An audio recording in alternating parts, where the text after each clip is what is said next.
오늘은 맥주감사주일입니다. 지난 상반기 동안 우리를 지켜주시고 돌봐주신 은혜를 헤아리면서 감사하는 절기가 바로 맥주감사주일입니다. 모세는 자기가 이끌던 이스라엘 백성들과 함께 가나안 땅에 들어갈 수 없었습니다. 그렇기 때문에 그는 이 자기 없이 가나안 땅에 들어가야 할 출애굽 2세대들에게 이 하나님의 말씀을 손에 쥐어줘야 되는 것이 그의 마지막 사명이었어요. 그러다 보니까 이 새로운 세대에게 어떻게 말씀을 해석해주고 다시 풀어줘야 되는가, 이런 것들의 고민이 녹아져 있겠죠. 그게 바로 신명기 속에 들어있는 내용들입니다. 하나님의 말씀을 재차 풀어줬다고 해서 거듭할 신, 그리고 목숨명 혹은 아주 중요한 명령을 얘기할 때 그 명을 얘기해서 우리는 다시 들려준 말씀이다 해서 신명기라고 부르는 것이죠. 오늘 본문은 그 신명기, 특별히 모세의 3편의 설교, 마지막 고별 설교가 들어있다고 말하는 그 신명기 중에서도 절기에 대해서 모세가 그 세대들에게 어떻게 설교하면서 그 절기를 지켜가야 할지 설명해주는 대목이 바로 오늘 읽으신 16장의 이야기입니다. 이스라엘이라고 한다면, 그 백성이라고 한다면 지켜가야 할 절기가 3개가 있었는데 6월절, 그리고 오늘 읽으신 맥주절 혹은 칠칠절, 그리고 기독교 신앙에서는 오순절이라고 말하는 것, 그리고 총학절, 장막절이라고 해서 이 3대 절기를 꼭 지켜가야 했습니다. 그 가운데서 오늘 읽으신 9절부터 12절의 말씀은 맥주절, 오늘 맥주감사주일의 뿌리가 되는 칠칠절에 대한 이야기인 것입니다. 오늘 이 칠칠절의 이야기를 살펴보면서 우리의 감사의 의미를 되새겨보시는 그런 시간들이 되시기를 간절히 축복합니다. 오늘 특별히 이 본문의 구도를 보시면요, 본문의 구도가 일상의 터전에서 하나님의 성전, 우리 일상의 곡식을 일구어가는 밭에서부터 예배하는 자리로 나아간다는 것을 알 수가 있습니다. 번역은 잘 안 되어 있지만 10절에 보시면 내 하나님 여호와 앞에 칠칠절을 지키되 라고 되어 있죠. 내 하나님 여호와 앞에. 그리고 11절에 보시면 내 하나님 여호와 앞에서 즐거워할지니라, 이렇게 기록을 하고 있습니다. 오늘 우리가 읽으신 부분은 내 하나님 앞에, 그리고 내 하나님 앞에서 지키고 즐거워해라, 그렇게 나와 있어서 잘 구분이 안 되지만 이 원어로 읽으면 이 전치사가 달라요. 하나는 라 아도나이라고 해서 여호와를 향하여 라는 것이고요. 그리고 하나님 앞에서는 리크네이 아도나이입니다. 그러니까 하나님의 얼굴, 하나님의 면전 앞에서 라는 뜻이죠. 거기에 전치사는 거리감을 이야기를 합니다. 그러니까 하나님을 향하여 보는 것은 지금 내 일터예요. 내 일상의 자리입니다. 근데 내가 가야 할 곳은 그 하나님의 면전 앞에까지 달아야 하는 구도, 그것이 오늘 77절에서 절기를 지킬 때 모세가 그 세대들, 다음 세대들에게 얘기해주는 그 설교의 구도인 것입니다. 일상의 터전에서 예배의 자리까지 하는 그 구도 속에서 특별히 첫 번째 구절에서는 일상의 터전이 어떻게 되어야 하는가, 우리가 일상의 터전에서는 이 77절이라고 하나님께서 명령하신 절기를 지켜가는 것이 어떠한 모습이어야 하겠는가, 그거를 이야기해 주는 것이죠. 9절에 보시면 7줄을 세울지니 곡식에 낫을 대는 첫날부터 7줄을 세어, 이렇게 기록하고 있습니다.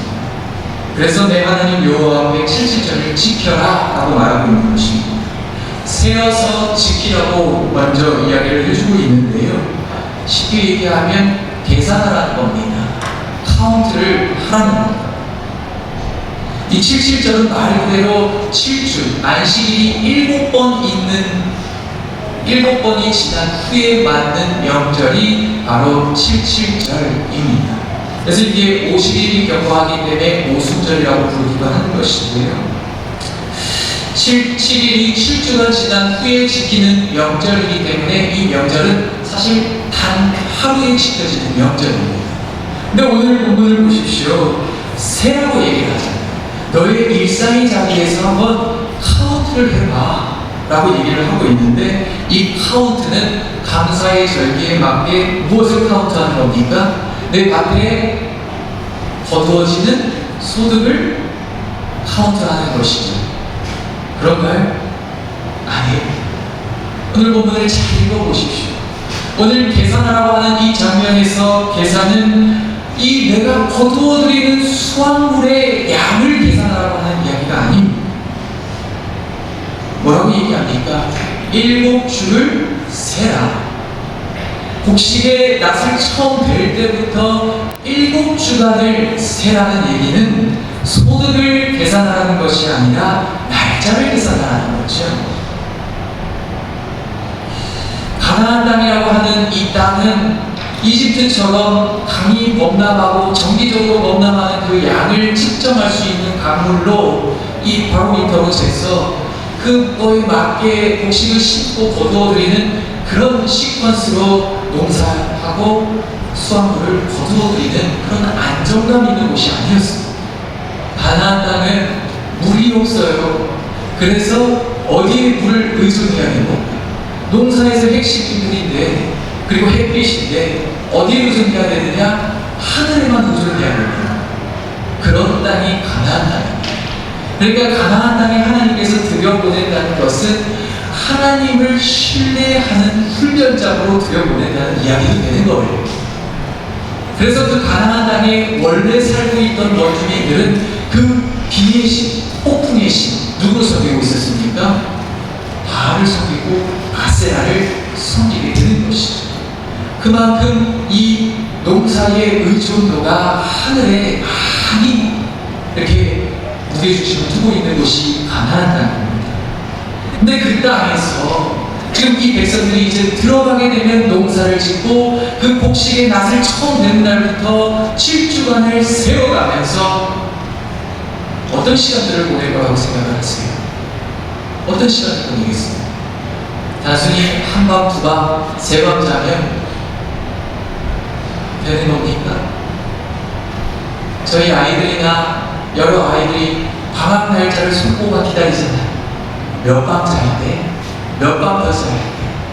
그렇게 날짜를 세는 걸 수도 있겠지만, 이 땅이 어떤 땅인지를 아는 사람들은 곡식을 처음 초식한 그 곡식의 낫을 벨 때부터 곡식의 7주간의 과정을 통해서 수확할 때까지의 모든 과정들을 어떤 시간표로 살피는 것입니까? 어디에서 살피는 것입니까? 내가 7주 뒤에 지켜야 할 명절을 중심으로 해서 나의 일상에 되어지는 일들 하나하나를 살펴가는 거예요. 그럼 어떻게 되겠습니까? 자연히 하나님이 하셨다는 것을 눈으로 목격할 수밖에 없게 되는 것이죠.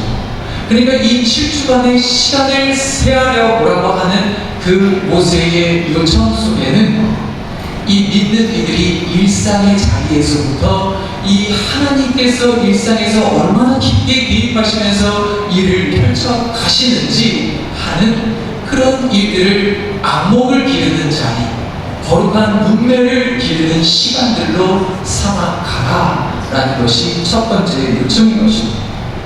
그러면 그 요청들로 이렇게 쭉 모아올 때 내 소득이 생기면서 하나님이 어떻게 나를 이렇게 돌보시는가 깨닫는 사람이 이제 여호와를 향하여 순례길을 떠나게 되는 것입니다. 왜요? 명절을 지키기 위해서죠. 명절을 지키기 위해서 여호와 하나님께서 하나님의 이름을 두시려고 택하신 그곳, 쉽게 얘기하면 성전이 있는 곳이죠. 그곳까지 순례길을 떠나야 할 때 어떻게 가라는 것입니까? 뭘 가지고 가라는 것이죠. 오늘 읽진 않았지만 16절에도 사실 같은 이야기를 하고 있는데요. 여호와께서 택하신 곳에서 여호와를 배웁되 빈손으로 여호와를 배우지 말고, 빈손으로 가지 말라는 겁니다. 우리도 다른 사람들 가정을 방문하거나 혹은 우리 은사님들을 방문할 때 어떻게 갑니까? 손에 뭐 선물할 것을 가지고 그렇게 예를 표하는 어떤 물건을 가지고 가잖아요.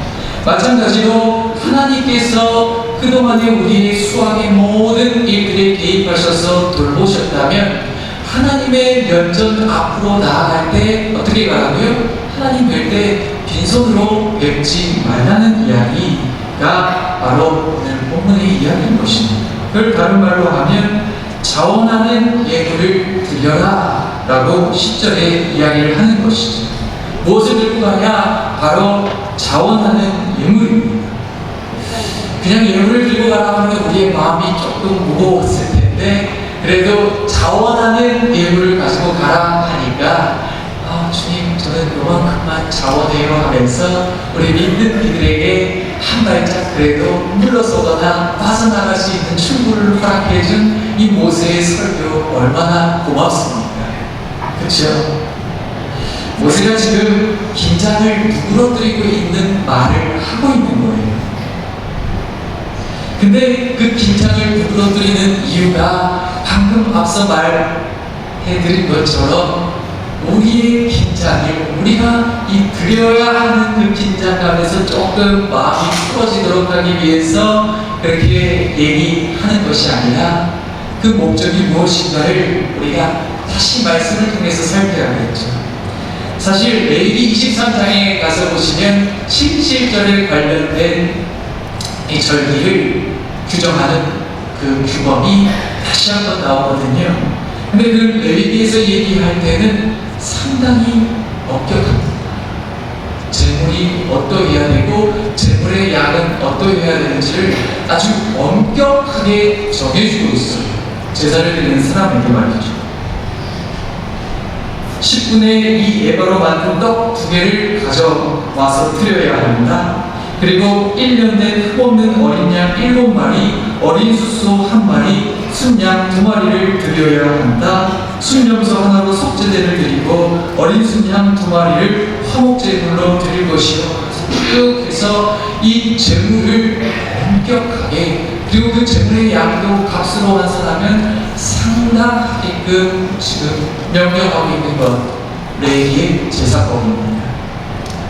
그것과 비교할 때 모세의 설교가 얼마나 많이 무너뜨리고 있는지, 얼마나 이 듣는 청중에게 마음이 풀어지게 하면서 다시 해석해주고 있는지 우리는 가늠할 수가 있는 것이죠. 뭐라고요? 자원하는 예물로 드리라고. 그냥 너네가 정말 자원해서 드리는 예물을 가지고 가면 된다, 그렇게 얘기해 주니 얼마나 마음이 안도됩니까? 드리는 사람의 입장에서 레위기의 말씀을 들었다면 중압감을 느꼈을 텐데, 모세의 설교로 듣게 되면 뭔가 그래도 이 하나님께 드리는 마음씨가 좀 온화해진다고 얘기를 할까요? 그런 뉘앙스로 지금 바꿔가고 있는 것입니다. 근데 자원하는 예물 앞에 붙어있는 말까지 우리가 함께 읽어야 되겠죠. 자원하는 예물 하면은 그냥 나에게 어떤 자유가 많이 허락되어 있는 것처럼 보이지만 사실은 이렇게 얘기를 합니다. 너에게 복을 주신 대로 내 힘을 헤아려 자원하는 예물을 드려라. 자원하는 예물이긴 한데 조건이 있어요. 무슨 조건입니까?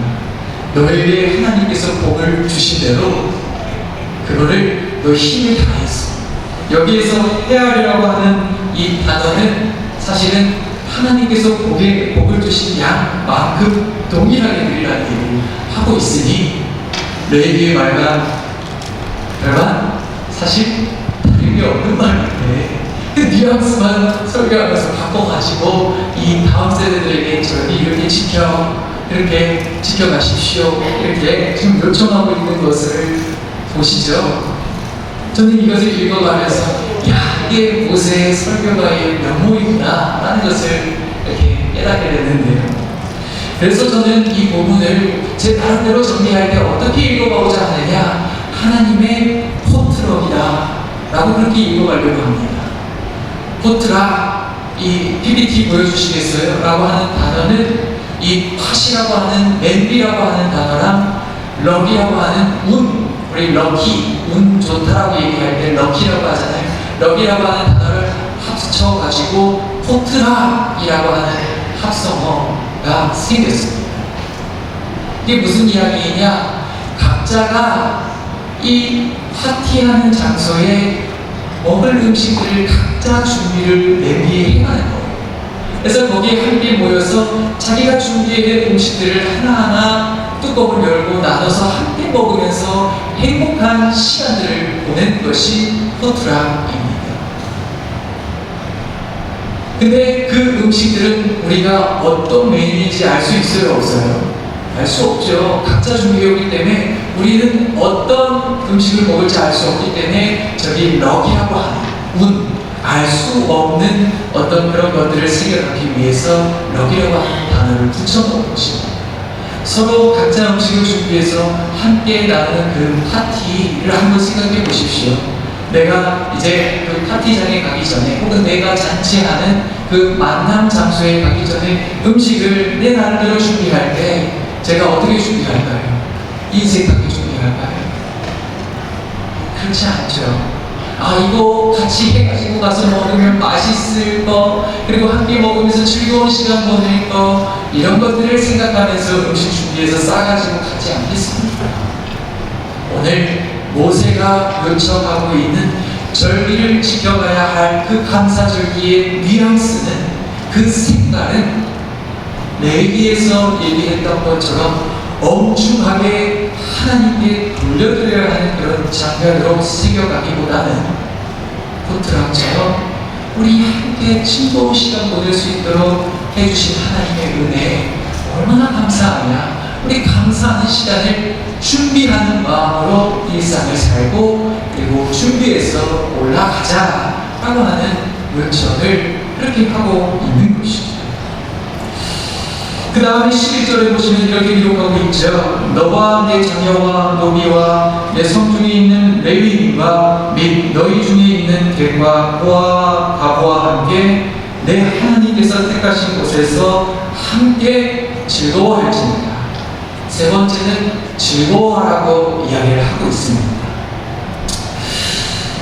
오늘 여기 보시면 이 멤버들이 상당히 눈에 띕니다. 지금 이 같은 잔치 자리에 함께하는 멤버들의 목록을 보시면 이 목록들은 전반부는 음식을 싸갈 수 있는 가족들의 이야기이지만 그 후반부에는 음식을 싸울 수 없는 보아와 과부와 객에 대한 이야기, 그리고 거기에 레위까지 덧붙여서 함께 시간을 보내고 행복한 감사절기를 보낼 멤버라고 이야기를 해주고 있습니다.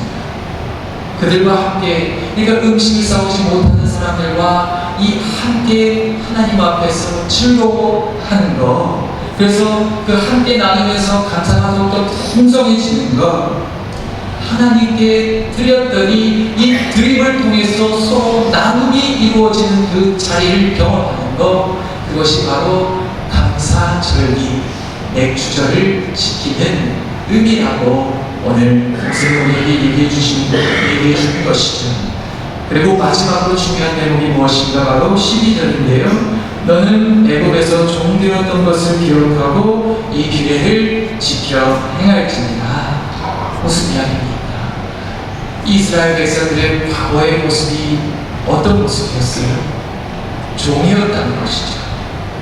종의 생김새를 한번 잘 묵상해 보십시오. 종이라고 하는 것은 자기의 밭에서 곡식을 일구어갈 수 있는 존재가 아닙니다.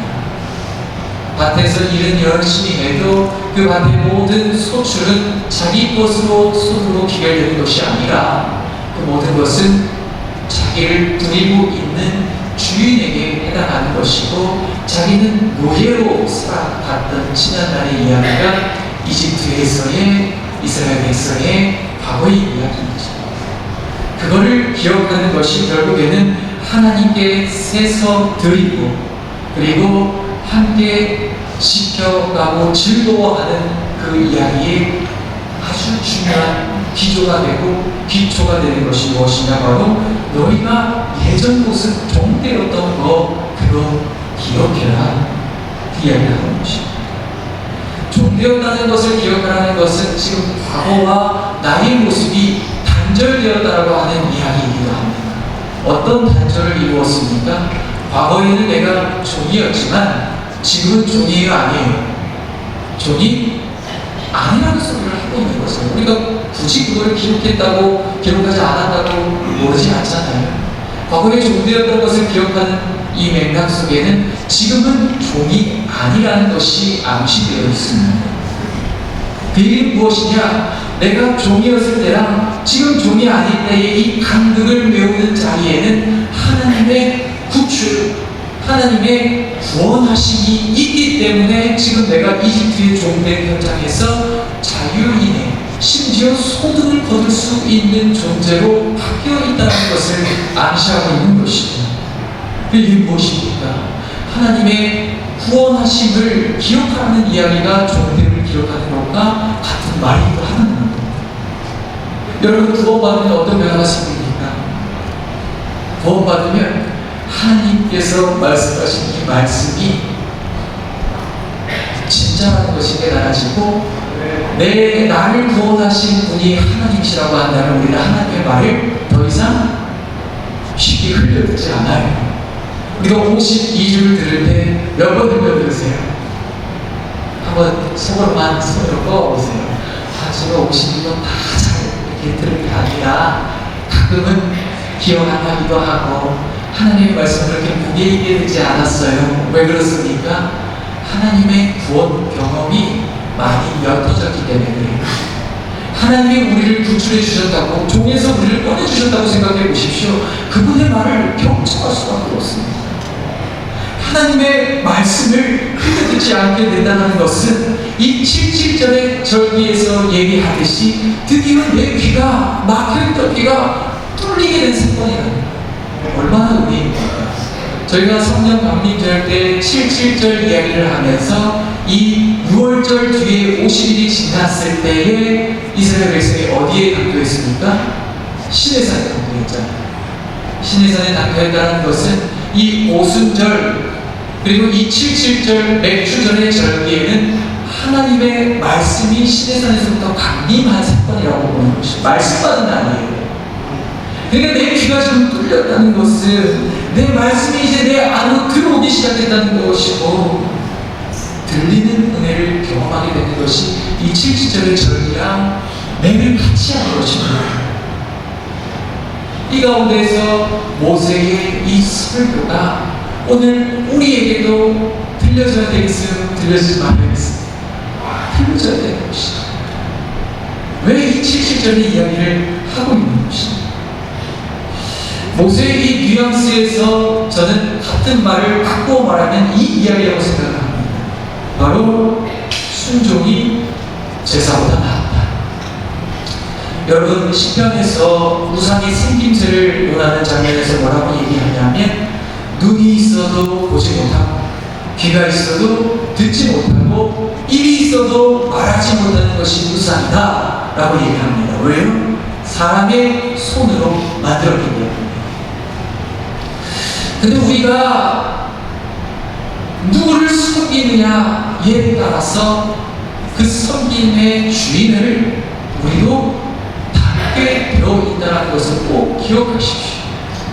그러니까 지금 우리의 귀가 하나님의 말씀이 들리지 않도록 막혀있다는 이야기는 무슨 이야기입니까? 내가 하나님 아닌 다른 것들을 주인으로 삼고 있었다는 것을 전제합니다.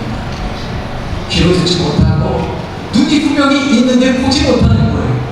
복음서에서 얘기하는 맹인은 진짜 맹인이 아니라 사실은 주의 길을 바라보지 못하는 영적 안목이 없는 사람을 이야기하잖아요.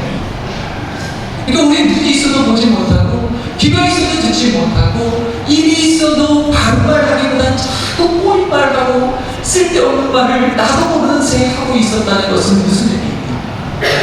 내 마음의 주인이 내 마음그릇에 담아놨던 것이 하나님이 아니라 하나님의 말씀을 담아놨던 것이 아니라 하나님 아닌 다른 것들로 가득 채워놨기 때문에 내 모습 그렇게 변했다는 것이죠. 그래서 사도 바울이 사도행전 마지막에 유대인에게 설교하면서 얘기하는 것이 너희 조상들에게 예언했던 그 말이 맞다. 너희가 귀로는 들어도 듣지 못하고 눈으로 받아보지 못한다고 하는 그 이사야의 말이 너희에게 응하였다 얘기하는 것도 무슨 말입니까? 이 하나님의 말씀을 맡았다고 하는 유대인들이 하나님을 담는 그릇이 되지 못했다고 하는 평가입니다. 사도 바울이 숨가쁘게 사도행전에서 계속 전했던 그 선교 사역의 말미에 그 얘기를 하는 거 얼마나 가슴 아픕니까? 자기 동족들을 향해서. 근데 오늘 이 모세의 설교에서 얘기하는 것이 무엇이냐?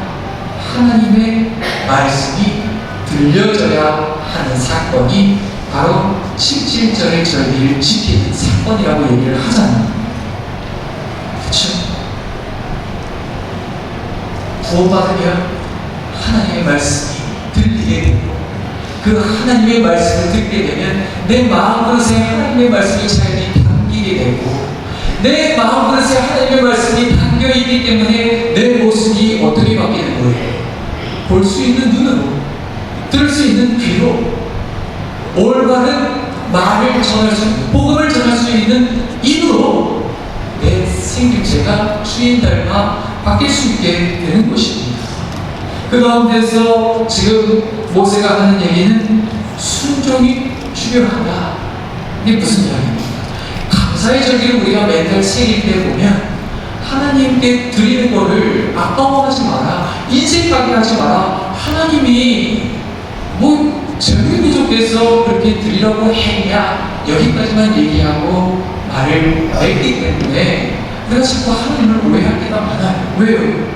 드리면서도 자꾸 하나님이 그런 분이 아니라는 것을 되뇌이면서도 잘 납득이 안 가가지고 한편으로는 그 아깝다고 하는 마음이 내 마음 깊숙이에서부터 스멀스멀 피어오르기 때문에 그렇습니다. 근데 순종이 제사보다 낫다는 얘기 무엇입니까? 사실 이 제사는 레위기의 제사법은 맨 처음에 하나님께서 모세를 부르시면서 말씀하는 장면으로 시작합니다. 그렇죠?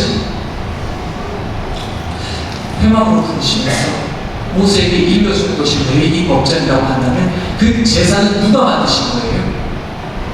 하나님이 제정하신 거죠. 하나님이 제정하신 거예요. 근데 이런 자들이 왜 하나같이 순종이 제사보다 낫다고 얘기를 하느냐? 그 제사가 온전한 제사가 되기 위해서 제사가 잘못됐다는 이야기가 아닙니다. 그 제사에서 가장 중요한 핵심은 제사를 드리는 사람의 마음인데 그 마음 가지고 제사는 드릴 수 있다는 거예요. 형식만 만족시킬 수 있다는 거예요. 근데 형식만 만족시키고 우리가 자꾸 제사에 무게중심을 두게 되면 하나님 어떤 분으로 생기기가 쉬워요. 제사는 하나님께 말 그대로 제물을 통해서 올려드리는 작업이잖아요. 그렇죠? 하나님이 받으시는 거에 당장 무게가 있어요. 제사에. 그러니까 마음이 빠져버리고 제사만 드리게 되면 자꾸 하나님은 나에게 뭔가를 받으시려고 하는 것, 요구하려고 하시는 것, 이렇게 자꾸 생겨지게 된다는 거. 근데 왜 순종이 제사보다 낫다고 이야기를 합니까? 순종의 문제는 이 제사의 형식의 문제가 아니라 이 제사를 드리는 사람의 마음의 문제를 다루고 있는 것입니다. 하나님의 말씀을 듣는 것이죠. 듣는 사람이 제사도 드려야지 온전한 제사를 드릴 수 있게 되는 것이지 제사 자기 마음대로 함부로 드리면 어떻게 됩니까? 다른 불들이 나단과 아비후처럼 그 자리에서 바로 즉시 죽는 거예요. 그러니까 제사가 온전해지기 위해서는 하나님의 말씀을 들을 수 있어야 되는 것입니다. 근데 이 순종에 무게중심을 둔다는 것은 또 무슨 의미이기도 하느냐? 하나님이 받으시는 것이 아니라 이 제사와 모든 순종의 여러 가지 시퀀스를 과정을 통해서 하나님이 뭘 하고 싶은 거예요? 순종이 난다는 것은 말씀하고 싶은 거예요. 말씀하고 싶은 거. 받고 싶은 게 아니라 주고 싶은 거라고. 말씀을 주면서 내가 너에게 이런 것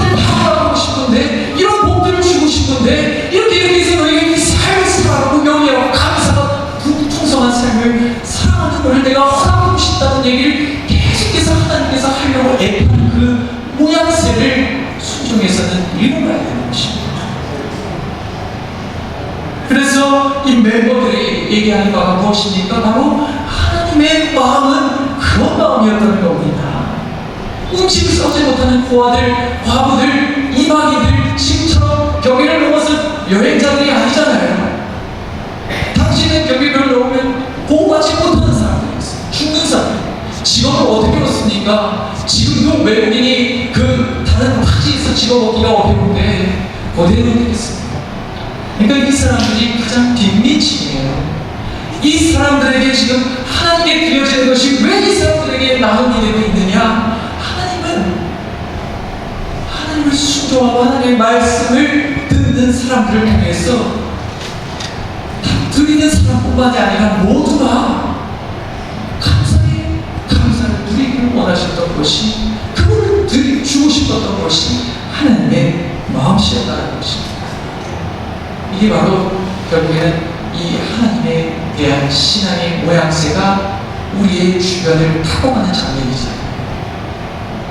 여러분, 사람은 인정하기 싫지만 우리 개인적으로 내가 뭔가를 다 결정하는 것처럼 생각하지만 환경적인 존재입니다.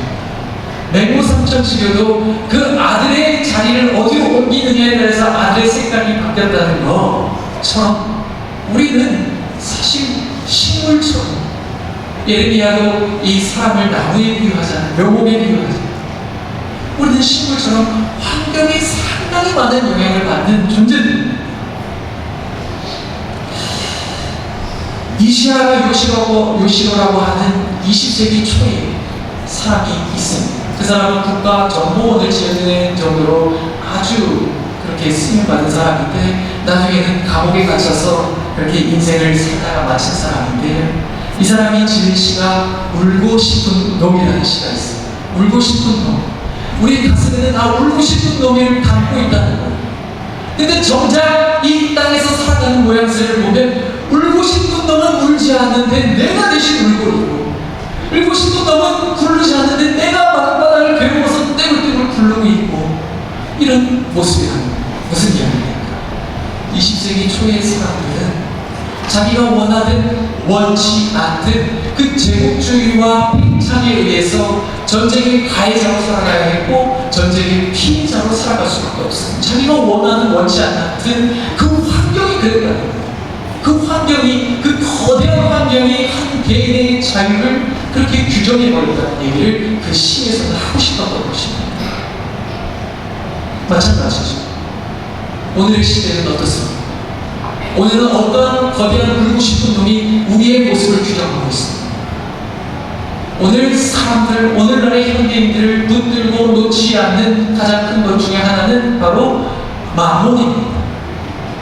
돈이 우리를 잠시 쉼터를 주지 않아요. 잠깐이라도 멈추면 뒤처지는 것 같고, 뭔가 우리가 뒤처지면 불안하고, 그러면서 계속해서 달릴 수밖에 없는 쳇바퀴에 모두가 갇혀서 자기가 그걸 원치 않는 걸 알면서도 그렇게 달릴 수밖에 없는 이처럼 현실이 우리네 21세기라고 말하는 그 시대에 살아가는 삶의 현장 모습입니다. 근데 오늘 이 본문에서 그런 환경에 짓눌리는 것이 아니다. 이런 환경적인 존재가 올바로 그 삶의 자리에서 고추 세워지기 위해서는 어떻게 해야 된다고 말하고 있습니까? 하나님을 가슴의 그릇에 담으라. 하나님을 담으면 하나님을 닮게 되어 있죠. 그렇죠? 하나님을 담았더니 하나님을 닮아간다고 말씀드렸잖아요. 그럼 어떻게 되느냐?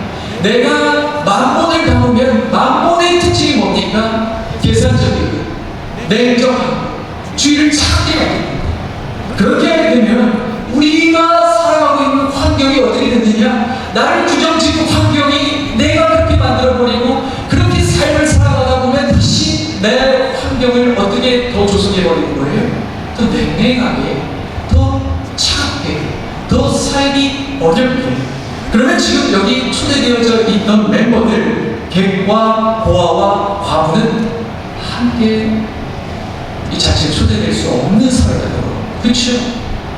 마음에 그걸 담았다면 지금 이 잔치에서는 너와 내 자녀만 거기에 가서 예배드리고 우리만 잘 먹고 잘 살자는데 차가워지는 사회가 되는 것이죠. 근데 하나님을 내 가슴에 담으면 어떻게 됩니까? 하나님의 특징은 긍휼하신 하나님, 나를 구원하신 따뜻한 하나님이 닮아가게 되다 보니까 우리의 주의가 어떻게 바뀝니까?